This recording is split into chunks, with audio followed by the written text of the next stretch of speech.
Welcome to On the Bench. I am your host for this episode, Brendan-done, joined by Chris Nee, Zach Blostein.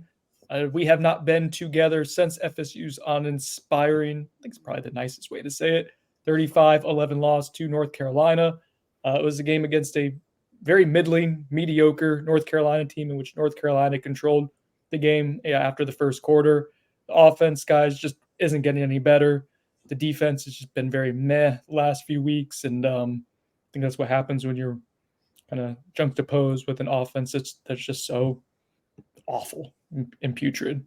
A lot of people talked about FSU quitting. I think that was a fan narrative. I think there's something to it. They certainly did not seem to care to be there. Many of the players, as the game wore on, it's kind of what happens when you just keep losing.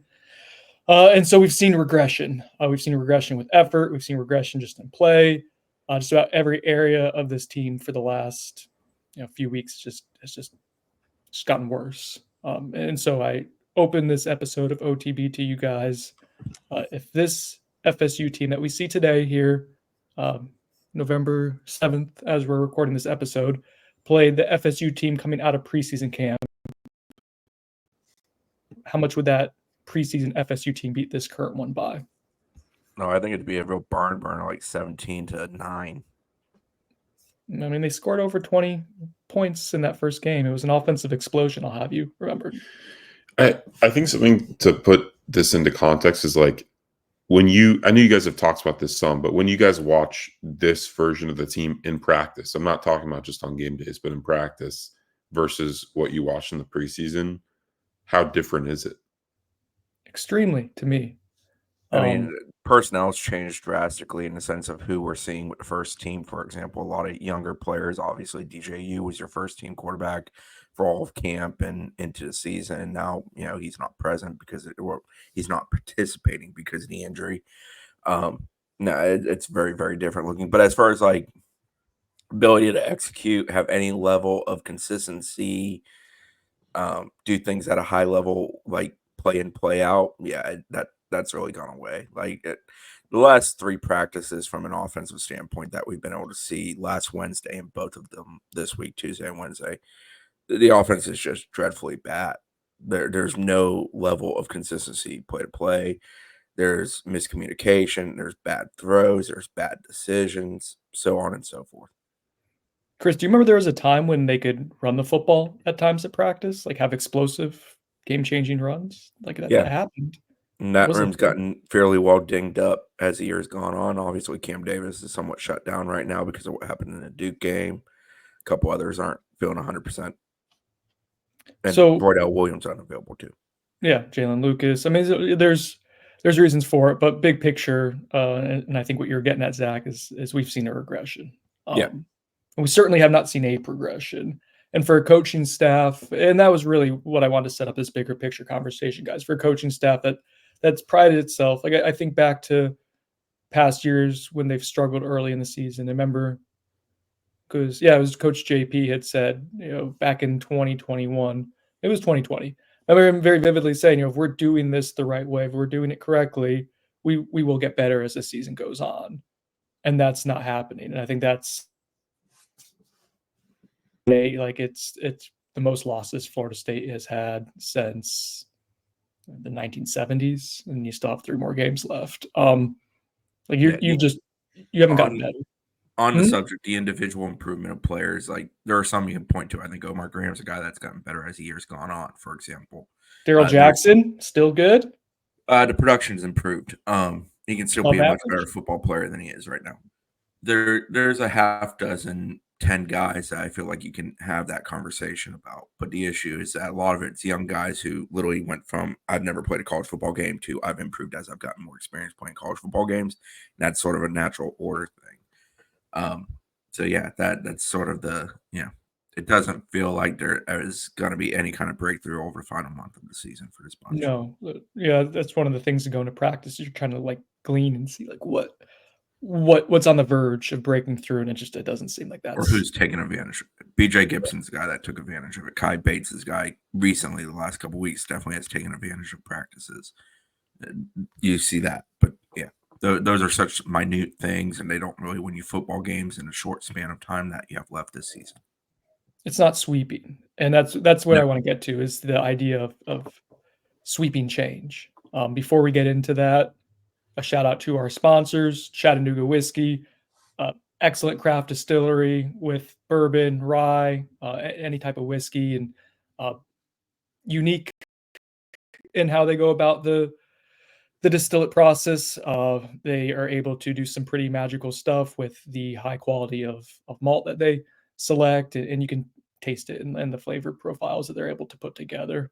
They have a peated finished whiskey out right now. If you're kind of a Scotch person and you, you want to try something a little different, would suggest that. That's a really good bottle that they do annually. But yeah, Chattanooga whiskey. They're they're fun, kooky, mad scientists who do a great job. They're 111 proof, awesome bottle for about $45. Like probably one of the best, if not the best, bang for your buck propositions out there in the whiskey game. So Chattanooga whiskey, proud to have them as a sponsor. It's an excellent product, and God knows, needed a lot of Chattanooga whiskey to get through this season. And then also the sponsor of Buy or Sonone, the Turner Group. If you're looking to buy or sell a home in the state of Florida, Colin, Amy Turner can help you navigate that process as easily as possible. They're well equipped to do so in a very hands-on approach. They're well connected. Colin, sad Colin this season. Make him happy.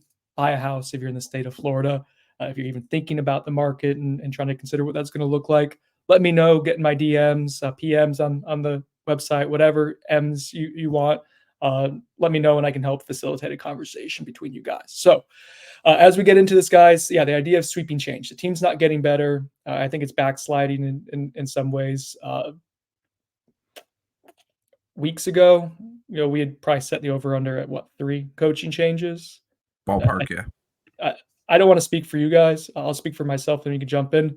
I'm up to 5 now, and I think since the Duke game, really I've started to change, and based on people that we're talking to, based on just what I'm seeing, like I don't know how Mike Norvell, we can get into his comments as well, but how he looks at this and just isn't repulsed to his very core. And there's things he has to change about himself. But I think part of that change is sweeping change amongst his coaching staff. Yeah, I think in that last conversation we kind of try to differentiate between change and firings and all that, because I know I made the point. I think we all kind of made the point that some people also may opt to leave and or retire, which brings about change. Yeah, I think the number is going to be higher than what we felt like a few weeks ago. One, it's Florida State. You're not allowed to be 1-8, just plain and simple. It's not something that's tolerated, should not be tolerated here. I understand they won 23 games 2 years prior, so they've shown the capability of winning, but they've also shown the capability of the entire bottom falling out and being a miserable mess, which it has now become. And there's reasons why you did both of those things: win 23 games and have the season that you're currently in the midst of. But yeah, I think there will be changes. I mean, I think some are pretty easy to see. I think there's others that are a little bit more complicated, even though it seems like, change should definitely happen there. In that comment, I'm referencing offensive coordinator, offensive line coach Alex Atkins. We've had prior conversations on here about that situation. But the thing I have found the most interesting, especially since the bye, is some of the sideline interaction between Mike Norvell and some of the coaches. I mean, him and Adam Fuller have had multiple moments over multiple games now where they clearly were unhappy with one another and decisions that were being made. And that defense has not really done anything to help FSU win games. I know the offense is miserable, awful, and major reason why FSU is as awful as they are, but that defense also does nothing to help FSU win games. And if you're changing a coordinator, you have to consider changing every coach on that side of ball of the coordinator, especially a coordinator who is truly the play caller, which in the defensive case here, Adam Fuller is that. So if you were to make a move on Adam Fuller, I think that influences your thoughts on John Papuchis, Odell Haggins, Randy Shannon, and Pat in the secondary. And Pat's a guy who I think definitely would like the Southern Miss job if he could get it, or could potentially go back to the NFL or become a DC if that offer came about. But I don't think that offer would come here more than likely. That's just kind of gut more than any intel I have on the immediate part of FSU with Pat. What about you, Zach? Where do you stand with this?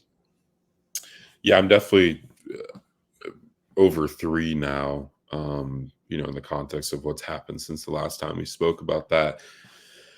I still think that we're not going to see his entire coaching staff get canned or leave. Like, I don't think that's realistic, but I do think it's probably that 5 number. That's probably a good number to put on it. And like Chris said, that we've talked about before, like the possibility of guys leaving on their own accord, and you not having to make a move there. So, I one thing I will bring up, and I know we're referencing on-field coaching staff changes right now. I think there's going to be a decent amount of changes to the off-field staff. And I think in that department, you could see more people leaving on their own accord than, maybe on the on-field staff. I think we see more pressure on Norvell to change some of those, on-field coaching positions. And then, with the off-field staff, I think some of them might, explore their options. So, yeah, definitely interested to see what it looks like and when that starts to happen. Well, a certain a date on the calendar to circle would be, I guess, this coming Sunday or Monday because of the timing of it, right? You have a bye week after Notre Dame. We don't expect Notre Dame to be a pretty game. What was that, a 25-point underdog is what the line opened at? Yeah, and FSU's offense is going to struggle to score at all. I think the over-under for FSU's offense is 7.5 points.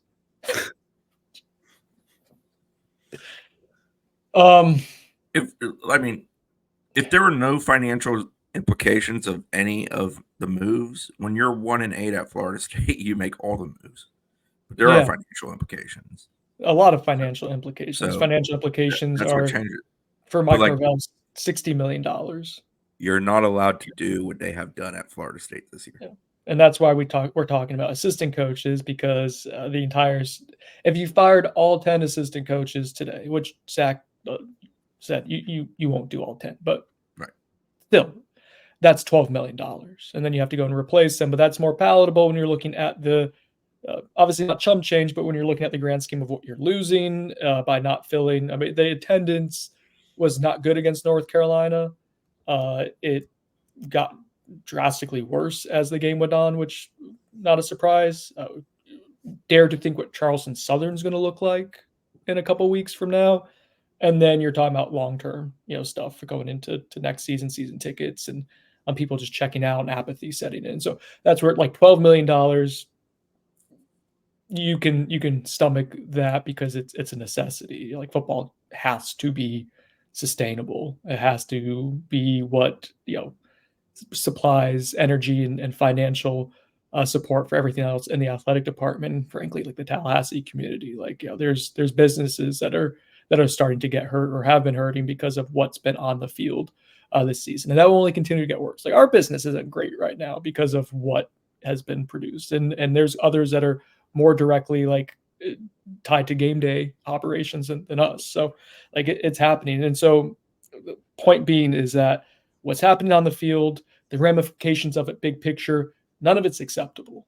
Right. That's where it's not getting better. If you were getting better, if you were playing in close games, I think we would probably, all three of us, be more apt to say, okay, what are the few changes you're making? But now you're talking about the need for it to have to look drastically different, and that pressure starting to amp up. And Mike was asked about this. Ira asked him a really good question about basically what do you tell fans who are showing up to games, right? And or ones who are thinking about season tickets next year, how do you make them believe that you are going to make appropriate changes? Because he's talked about, whether he would make changes in season or not multiple times. And he's talking about confidence in himself and talking about learning lessons from these failures. But this was the most direct in his answer. And he said, I can tell you there's going to be, and there's a pause, catches himself a little bit, says there's going to be a change in what we've seen from this year to next year coming up. That was probably the most direct in saying that. And in that answer, I thought it was really telling, guys, that he talked about believing in players who were in the locker room.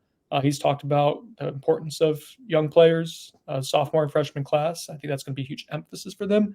But in that answer, he did not talk about the people who he's doing it with and the coaching staff. Mike's a thoughtful person when he's in front of the camera at all times, but he chooses his words very carefully. You're going to see changes, and now it's about how much and how those changes go about. But it's going to be significant. Would there be How realistic do you guys think it is that we see changes to both coordinators? I think at this point, it's most likely that there's a change to one. I think, yeah. I mean, I would, if you put it at one, I don't know. Like, it's tough because those are the two that are making the most money, obviously, on the assistant coaching staff. But I mean, I think it's likely that at least one is gone. Yeah, I think that's the most likely. Two, I would, I don't know if I'd call it likely, but I think that it's very much a possibility. Two more than zero? I think, yeah, definitely. Yeah, I think that's where we're at the point where, in just talking to industry people, I think there's a belief that there's both coordinators are being evaluated in that role, and I think there's a reason to believe that there's legitimacy to that. So I think that's probably the most we can kind of gather at it right now. I don't think there's any decisions that have been made or anyone's alerted of anything. Like that's not what we're saying, but it's really on the table. And it has to be, like Chris said, when you're 1-8 at Florida State, that's not acceptable. It's legitimately the worst offense in Power 5 football. Like, and Mike Norvell's the offensive coordinator in the play calling, but he can't fire himself. But the offensive line might be, if you're starting to create a list of the reason for issues, offensive line is pretty early in that list when you start talking about it. And that's where pressure falls to Alex Atkins in year 5 coaching that position group. This offensive line production might be worse than the 2018 FSU offensive line, which was the worst that we'd ever seen. And two of your ultra veterans have both regressed miserably bad this year in Darius Washington and Maurice Smith. Jeremiah Byers is still, the good and the bad that we've known of Jeremiah Byers in his time in an FSU uniform. Yeah, that's. And their comment would be 8 combinations in 9 games, fine. But prior to the season, you were flying a flag of, oh, well, we've got these 3 or 4 tackles that have played 2,000 reps each and all of these things. So you felt you were built for having to dive into your depth. And no, you're not any good up front. And it'd be different if the guys that they rolled out there early in the season were any good, but they weren't. Right. Well, not to beat a dead horse with this, but like that's when you're talking about the need for refreshing things and hitting the reset button. Is you thought you were going to be really good in this area. Mm-hmm. And that's the thing, like for us, like to be able to tell how an offensive line looks, like there's only so much you can glean if you're not like a coach, right? But for coaches to think that was going to be a legitimate strength, like Mike Norvell's talking about Darius Washington and being an All-American, and Darius Washington did look really good in preseason camp, and something shifted. Maurice Smith all of a sudden not being able to snap the ball consistently is inexplicable. But to the point of them thinking they had really good depth. So even if there was regression at some points, to think you could be able to sustain it and move through and navigate through the full season. And here you are as legitimately the worst, like it's the worst run game. You're averaging, I think, 0.7 yards before contact per carry, less than a yard. That's the worst in college football by probably 10, 15 percentage points, like legitimately awful in this area. And that's where it's unacceptable. Yeah, it's awful. I mean, it's not any good. And that's a position where it's very tough. I mean, the portal allows some fixing in the short term because of the ability to go acquire players, but in the sense of developing it within the house, there's not. I personally don't have a great deal of optimism about some of the issues being fixed with the people that they currently have in there. Like, I think they have a major issue at tackle next year, for example. Guard, you bet on multi-year guy and TJ Ferguson, he's been no good. So, I don't know. I just, to me, like, it's been mishandled. But they do have a top of a class that's very good at that position this year in Solomon Thomas. I like Mario Nash personally quite a bit. We do have we had a listener question. Hang on, Chris, because to what you're saying, Realtor Noel asks, is keeping the 4 recruits in the class if guarantee they stick worth retaining your offensive line staff? I never believe in keeping a coach that you don't think you should keep solely because of how they're recruiting or what they're doing, because usually it's sort of like, awesome. They're getting players, but again, that's potential. Not to sound like Kirk Signetti, but give me production over potential. This does speak to the precarious position that Mike Norvell's in, because if you go ahead and cut bait with Alex Atkins, you lose probably all those recruits. But Yeah. how much are a freshman offensive lineman really going to contribute to what has to be a year that Mike Norvell wins a lot of games coming up? But at the same time, then you're cleaning, like, for a prep class that's already in the 50s, 40s nationally, 47. wherever. Again, And you never want an O-line or a D-line class where it's like an O in a year, because it disrupts everything you try to do as you do the year over year idea of trying to build it up. Yeah, and that's where this, again, just like what we're talking about, the odds of Mike Norvell managing his way out of this. Are we entertaining you, Zach? Very much. What would your mother say if she saw you on this podcast yawning while your colleague and friend was talking? Can you control yawns? Yeah, I think so. Well, I'm trying. I'm on medication right now that makes me yawn a ton, so I can't. But it only happens to you. It does. Rude. I don't even know what I was talking about. You guys can blame Zach for that.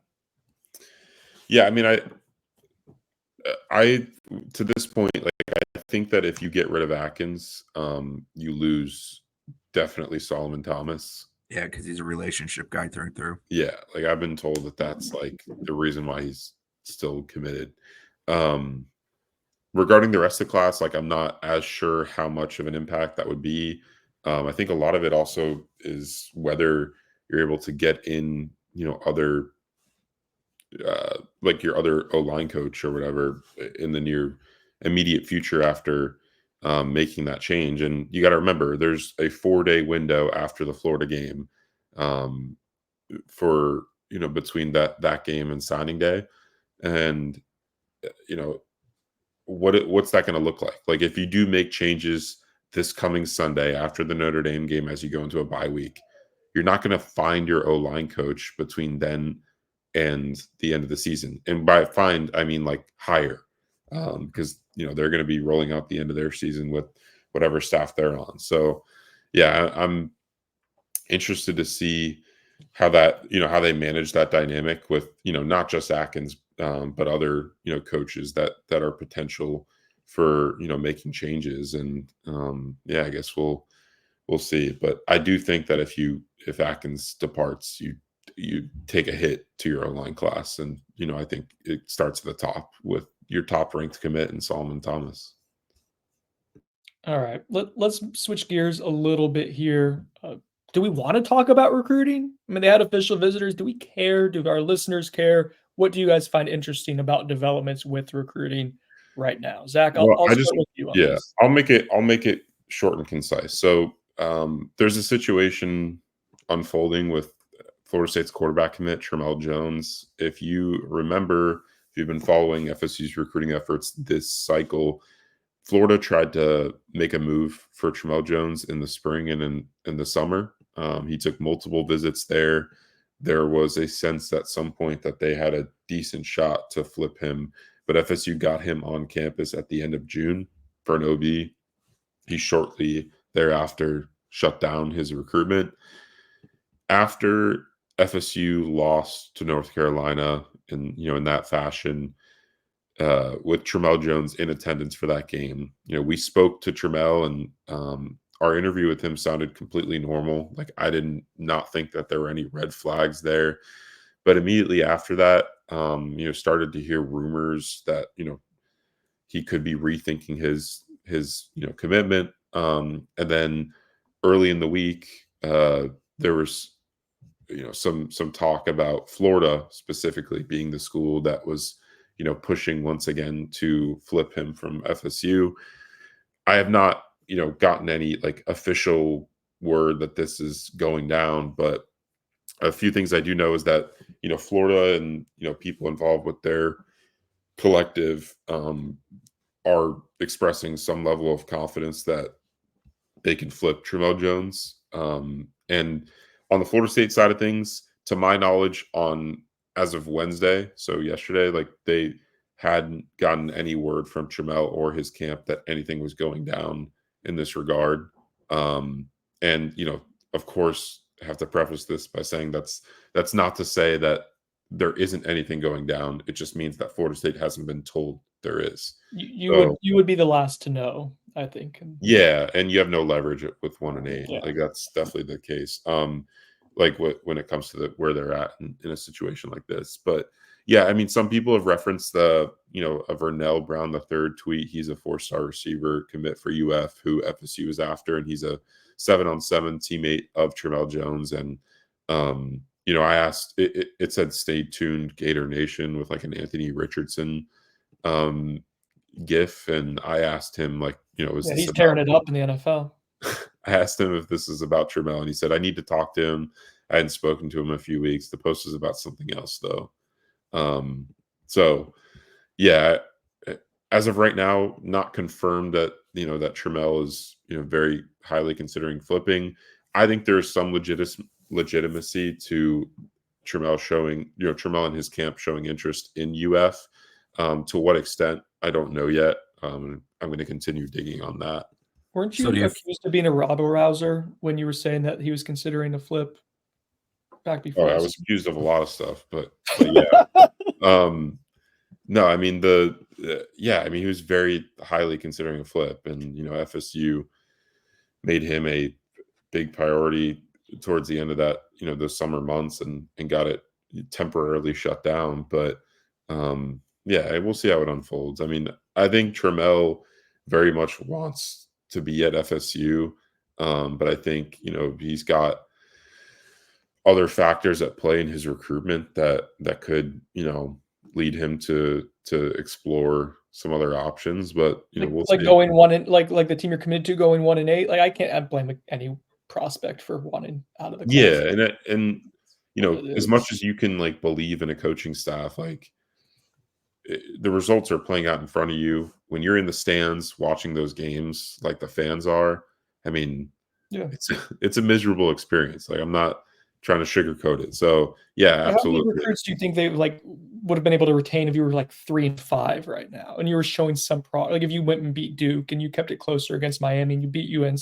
How many people do you think you'd retain or even be close to flipping or whatever? You'd actually have something. Yeah. I mean, look what Florida's doing. They're not having a great season, but they're not this bad. And they're going to be able to probably make some moves that Florida State isn't able to over the next month, leading up to signing day. But speaking of some of the OVs, I think real quick on Trammell, I have a take on it. Go ahead. Okay. I felt this way. Zach's I don't care. Have at it. It's your show. I just want you to talk so I can yawn. I'm at peace if you lose him, and I felt that way back, and I would like to have him, and I think FSU would like to have him too. But ultimately, again, we're going back to if you're this coaching staff and you need to win to keep your jobs, right?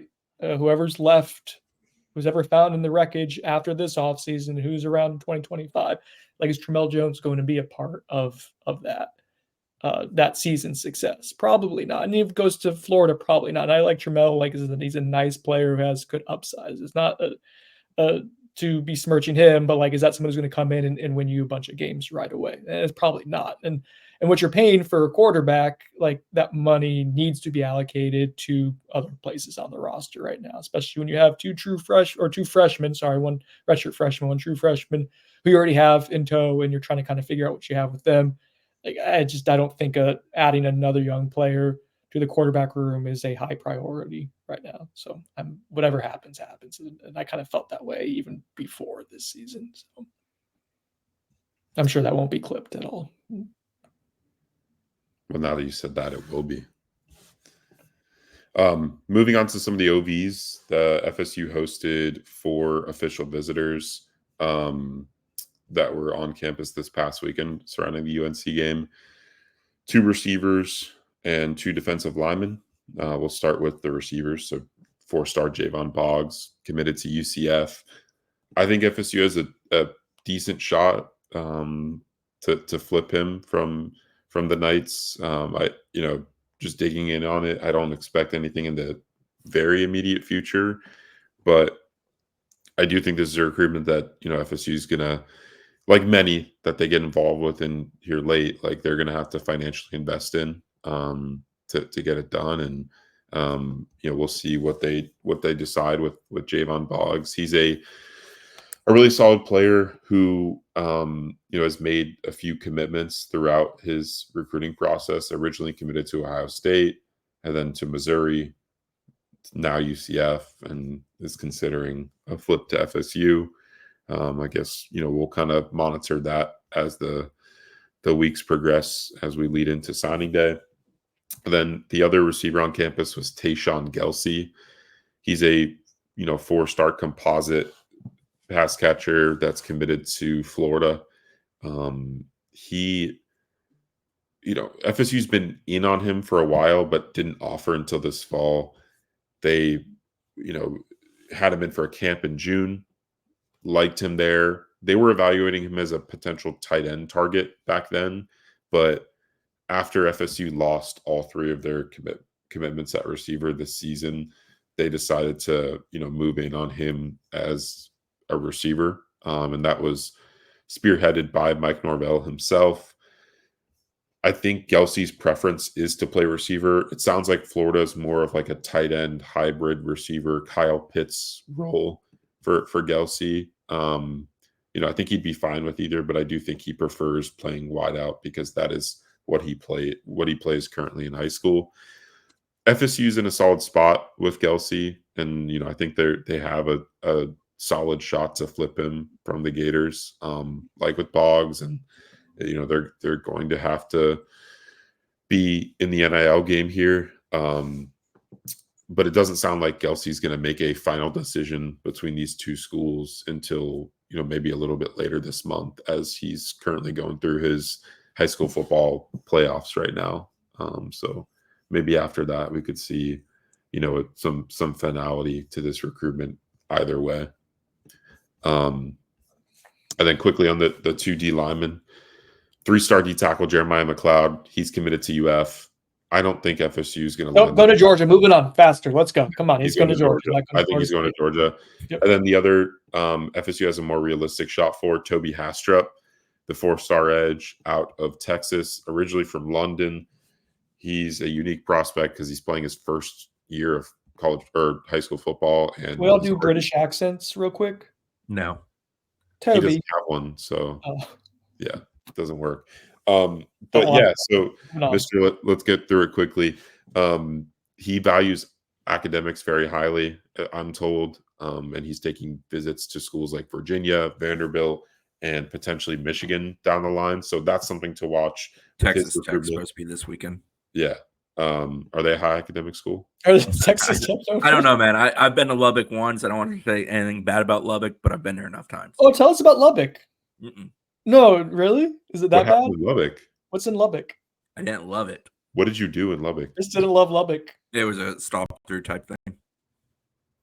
Interesting.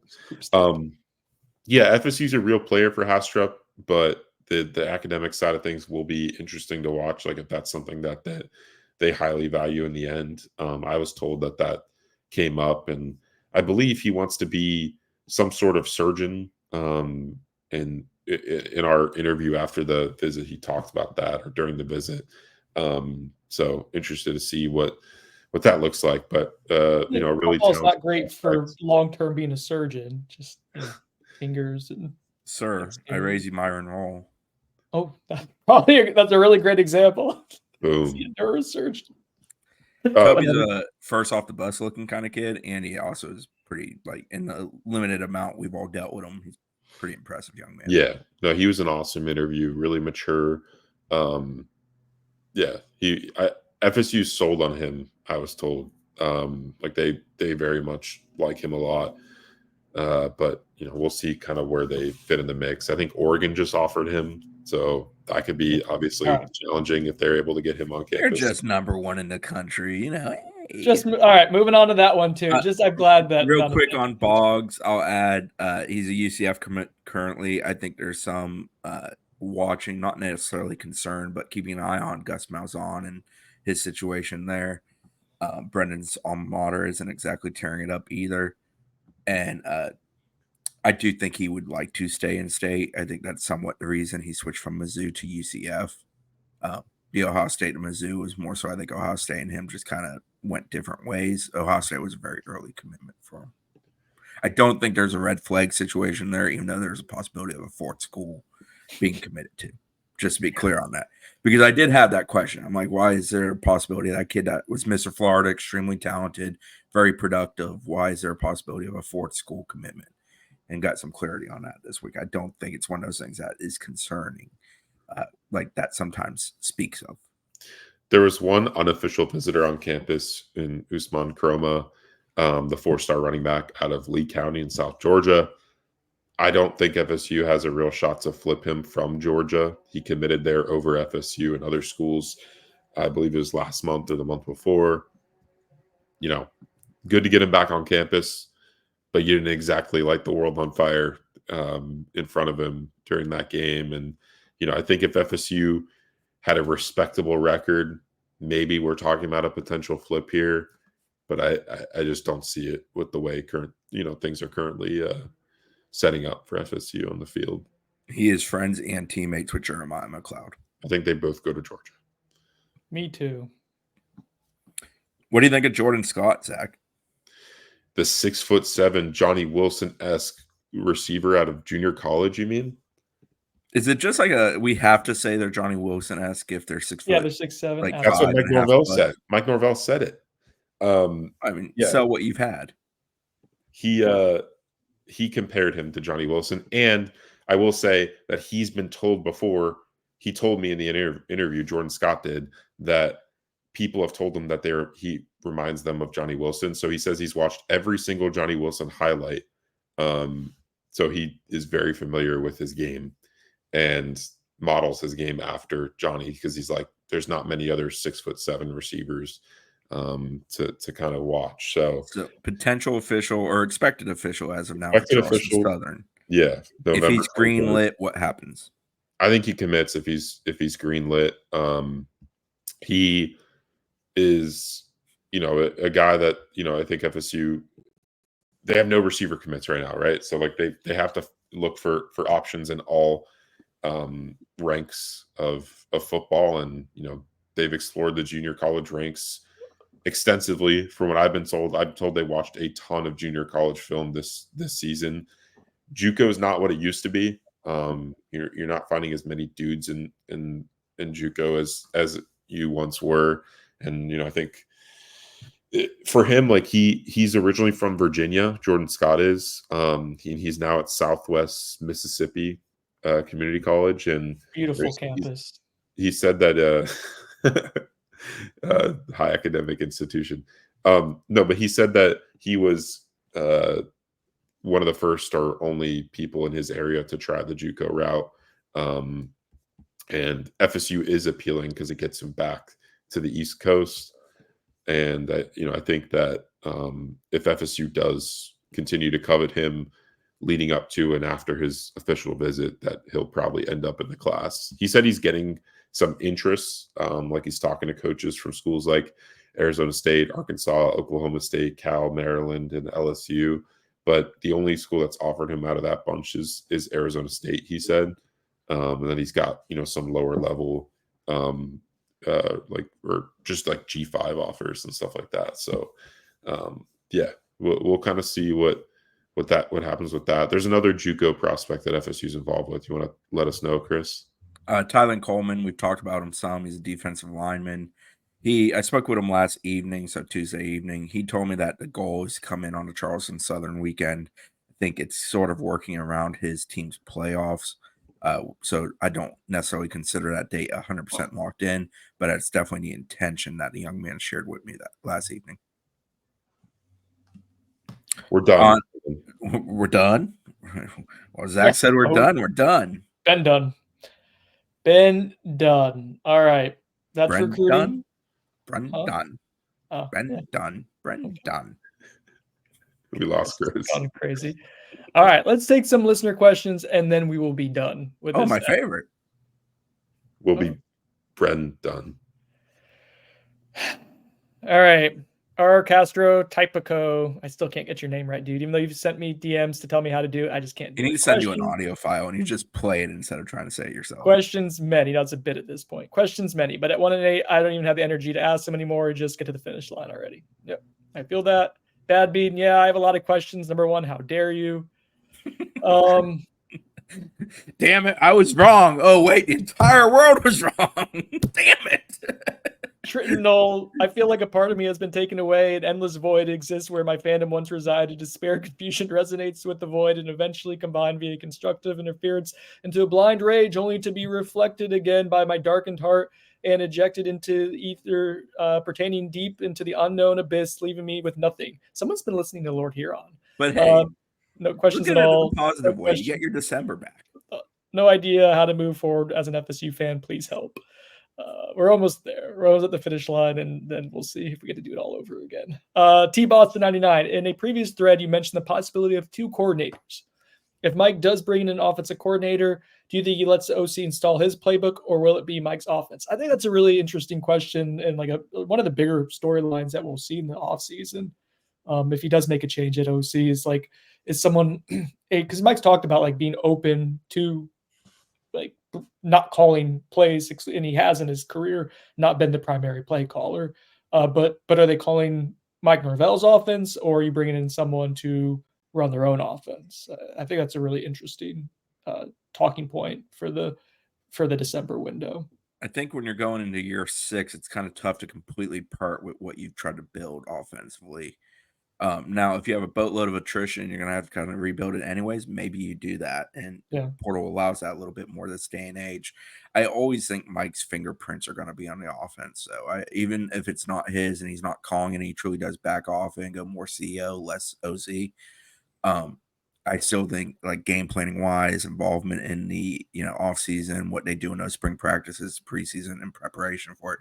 I still think you see an influence from Mike Norvell, but I don't think I take him at his word on it that he's not obsessive with it having to be his.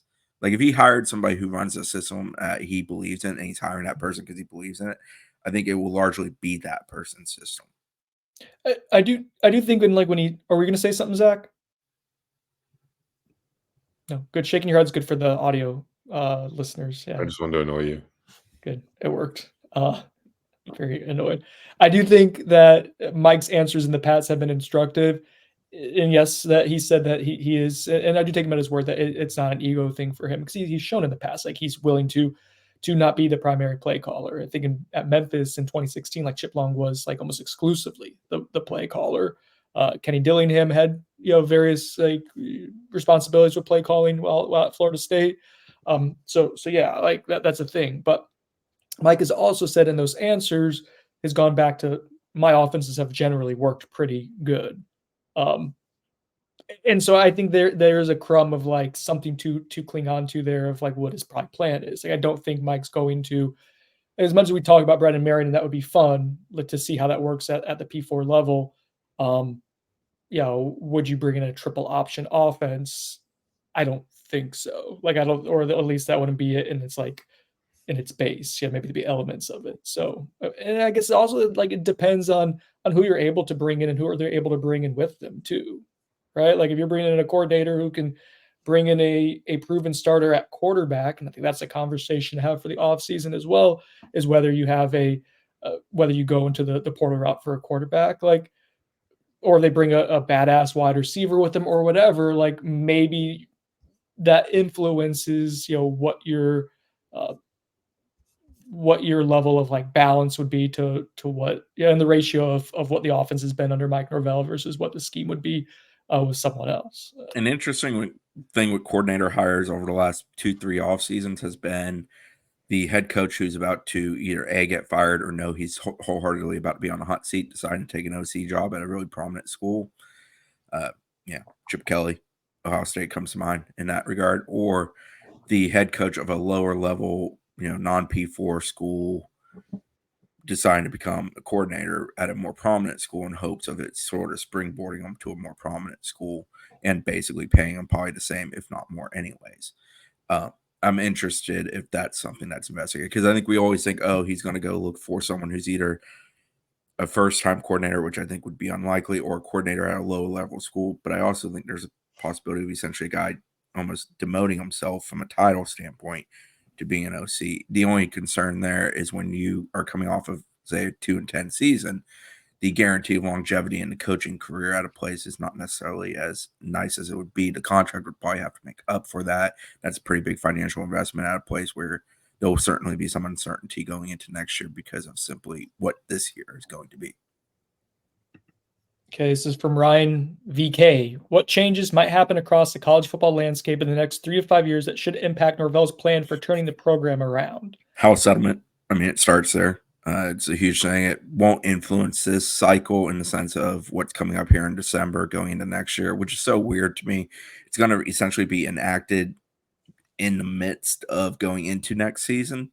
So it's sort of weird. You're going to be building a team with one model and then transitioning to another model instead of the other model basically being what you will use to build it. It's weird, but I guess it's how it's going to work out timing wise as they try to settle the house settlement.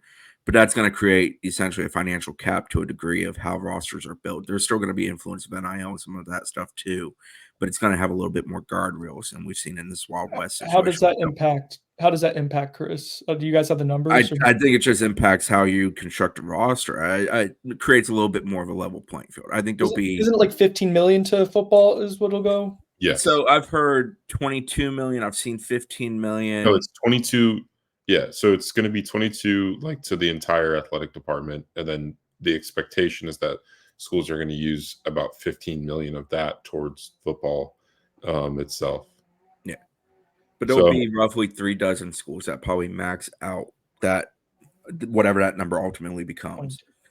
In addition to also having a form of a collective to basically incentivize guys and work more like how NIL was originally thought to be, in the sense of like, oh, this guy's doing Marriott commercials, Nike commercials, so on and so forth. Yeah, there's going to be no under the table money thrown around. No, I'm not saying that. I'm not naive. I'm not saying that you're not saying that. I just think that's important to bring up. I think it will be cleaned up to a degree, but we'll see. I think the goal here and having some conversations about the house settlement is basically creating some kind of enforcement type of ability financially with schools. And I'm not necessarily saying from the NCAA. I think more so school to school, almost autonomously them governing themselves, which is a model we've been working towards for years in college athletics. Unless you said it, like all things, it's enacted and then it's sort of figured out in real time. And sometimes it's figured out in a good manner, and a lot of times it's not. So unless you set a hard salary cap, though, like we see this in baseball, like the people who own pro or franchises, they can't control themselves. They can't. Before NIL was a thing, we all had the same rules of 85 scholarships, and there were still incentives to make sure that some schools recruit better than others. It's been true regardless of what the model is, and it's going to stay true. But I do think the house settlement's a monumental shift in the sense of it's going to separate some schools from being able to compete at that level and other schools that are willing to compete at that level. I think, currently we have roughly 70 schools that are competing at a relatively similar level, but NIL is a differing thing there currently. We have the NILs that are in 20 millions, plenty of that are in the tens of millions, others that hover probably closer to just under 10. The house is going to create enough segmentation of that population. Yeah, I mean, my thought on this is that I think most, like the general wish is that this house settlement evens the playing field, and we don't have as much, extra money getting thrown around. But from what I've heard, at least like from SEC schools, and I wrote about this yesterday on the site in the series that I'm doing, The Road to a Rebuild, that most schools are anticipating putting up like an extra 6 to 7 million on top of the 15 million, and the 6 to 7 million is from collectives themselves, which are going to be separate entities than what the school is providing through the settlement money. And yeah, to me, like I cannot envision a scenario where it's like what Brendan said. Schools that are want to get ahead, which is every school, like they're going to want to get ahead of their competition. It's what this sport what any sport drives is that competition and needing to outpace your rivals and your direct competitors. There's no chance that they're not going to raise the stakes with money under the table. However that money has to get distributed now, whether that's through endorsement deals like Chris was mentioning, or we go back to the pre-NIL era with bagmen and stuff like that. Like, it's going to happen. It's going to be less reported on than it is now with a more accepted NIL space with collective deals and things like that. But yeah, I mean, that's going to need to happen at the big time schools. Yeah, and an item on the NIL, people say cap. Brendan mentioned cap. Is that basically you can't tell a player if he's worth X amount of dollars commercially that he can't go get that money. You would get sued for that, and you would almost certainly lose for that. I mean, that's sort of like this all in reverse, why this all happened. So I think that's one of those parameters that needs to be mentioned. ADD 333. Before this year, it seemed that Mike and most of the staff were elite evaluators and very good game day coaches. This year, evaluations were almost entirely wrong, and game day coaching seems to be a major weakness compared to talent versus production. Where is the truth with regard to these factors? What are the biggest factors and reasons for such a drastic difference in these two items? Real quick, the game day management, was it always this bad and winning was just covering it up? It's gotten worse, right? I think it was pieces fit better to what they were trying to accomplish. And I'm not talking about scheme though, Chris. I mean like substitution stuff. I'm talking about decisions like to call the timeout on 3rd and 18. Just things. Well, I think that's because they're swimming. I mean, they're awful. Nothing they try to do works. They try to scheme things open. They can't deliver it. They have a play where they think they have a one-on-one they can win. There's no separation. It can't be won. Guys can't block to save their asses up front. I mean, let's start there. That's a massive issue for them. Defensively, effort and want to and desire to be physical comes and goes like the wind on a game day. I mean, they got issues, and it's a bunch. It's not singular. But that bleeds into every part of the operation. And you're having to use timeouts because somebody's supposed to be on this punt team and they're sitting on the bench reviewing something on video or just chilling, and they don't get out there, and you have to burn it. And that you look like a fool because you're burning. It looks like a Mickey Mouse operation at times. Right. So but like that bleeds in from everything else. It's never been as bad as it is currently. No. And it's been awful this year. It's progressively seemingly got worse. I mean, they had a penalty issue where that was an incline until I believe last week they only had 2 or 3, if I recall correctly, against UNC. But they had a stretch there where they were racking up penalties. And that's just a decision to be stupid on the football field a lot of times, or not doing your job at the line of scrimmage, pre-snap type of stuff. And again, that reflects really poorly on a program, but that's not something that's been consistent in this program by any stretch of the imagination. The evaluation aspect, like, I mean, the self-evaluation was dog shit for this team. They whiffed horribly on the view of many of the players they took and what they could contribute and how they would fit into what the team dynamics were here. I will say that yes, you can go across the board, and maybe they bet on Benson. You can go across the board and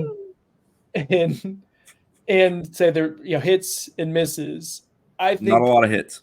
I think more so in your evaluations, more so, and this is where Zach's ears hopefully perk up a little bit here, is that the process of attaining the talent was more flawed than the evaluation process. Like, you could build a freaking all-star team of guys have come in second place for in the last 3. Let's go second place finishes over the last few years. Cam Ward, Travis Hunter. There's 2 Heisman finalists right there. Keldrick Falk. Oh, that's all SEC defensive end. Carter Smith.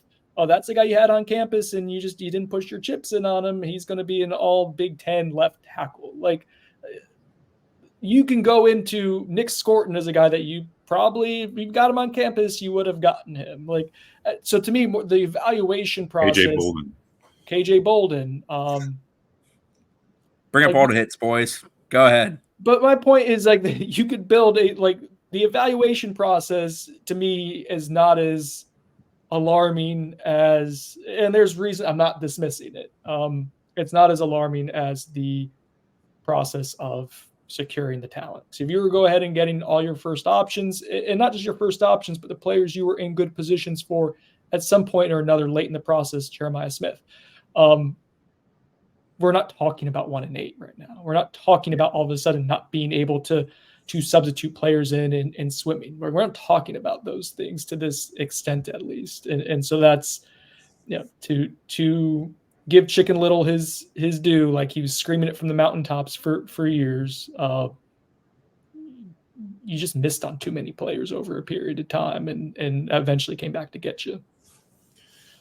And you can kind of watch this team, man. They don't have the type of players that can get you out of, how awful, like, the situation they're in. Like, you don't have players that on offense are just absolute difference makers, that if you get them the ball, they have a chance to score any play.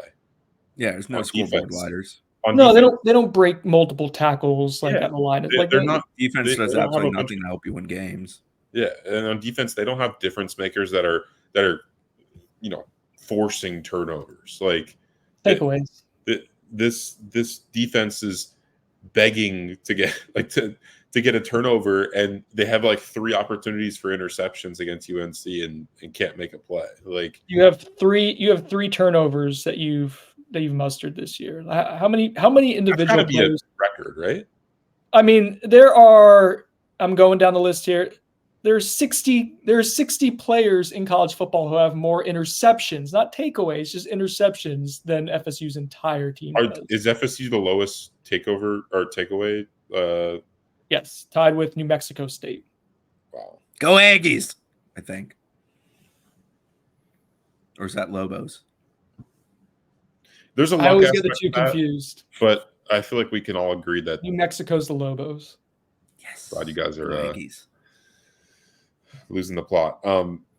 We lost it long ago. There's a luck aspect to turnovers for sure, but I feel like to my point, they don't have like guys that are like, there's just certain guys you put on the field and it feels like they're going to make a play.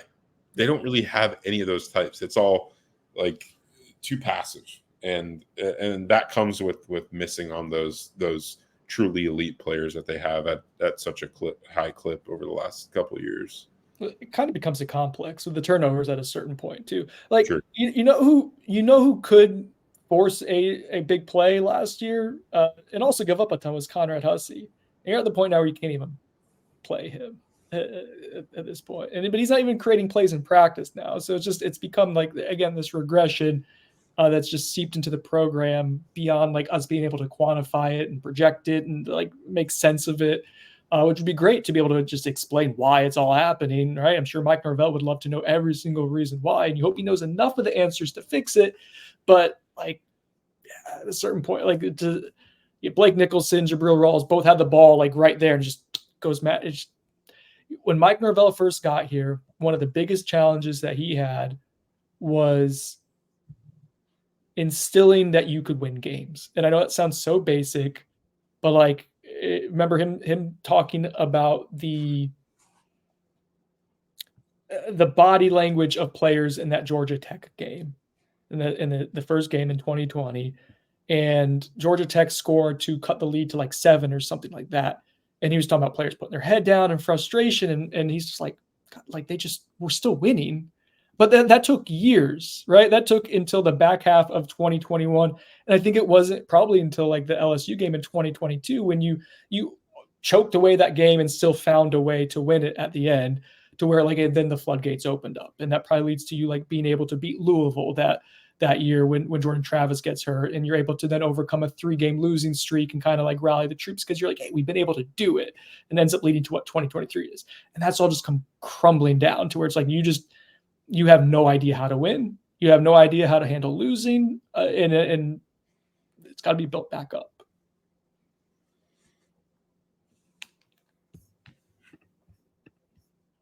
Chris, GNV Null wants to know about the ACC soccer tournament, and we'll get out of here. FSU plays in the semifinals on this evening, Thursday evening at 5:30, ACC Network against Wake Forest. Wake Forest is who handed them their first loss of the season, and truly, Wake Forest whooped them. Wake Forest did something that not a whole lot of soccer teams have done to FSU in the last half decade. They just kind of buzzsawed FSU that night. FSU also lost to VT, but that was more like a 10 minutes of horrible play by FSU type of loss. Wake Forest was Wake Forest beat them. FSU's changed their shape since then, played much better soccer since then. They look like the team they're supposed to be in the sense of a national title contender. It's going to be a fun one. It's in Cary, North Carolina, so you obviously expect probably pretty pro Wake Forest crowd there. Winner of that will face the winner of Duke, who's the number 1 seed in the ACC, or the winner of Duke UNC, who's the 4th seed in the ACC. And that match will be Sunday at noon for the ACC championship. I think all 4 teams are like in the top 6 or 7 of the rankings. Just kind of speaks to the strength of the league. The league is absurdly good. FSU's going to host some in the postseason. I'm interested. I think if they win the ACC tournament, they're a top 4 seed for sure. If they make the championship, I think there's a shot they're still a top 4 seed. So yeah. And by top 4 seed, I mean a 1, not a 1 to 4. I mean one of the 4 ones. Understood. Thanks for breaking it down for us, Chris. You're welcome, buddy. All right. For Chris Nee, Zach Bloston, I'm Brendan Sonnone. This has been On the Bench. Thank you to our sponsors, Chattanooga Whiskey and the Turner Group. Thank you for sticking with us, still listening, still watching. I know, a lot of fun around these parts these days. Notre Dame postgame instant reaction Saturday evening. Be sure to tune in. Sure, it'll be a blast.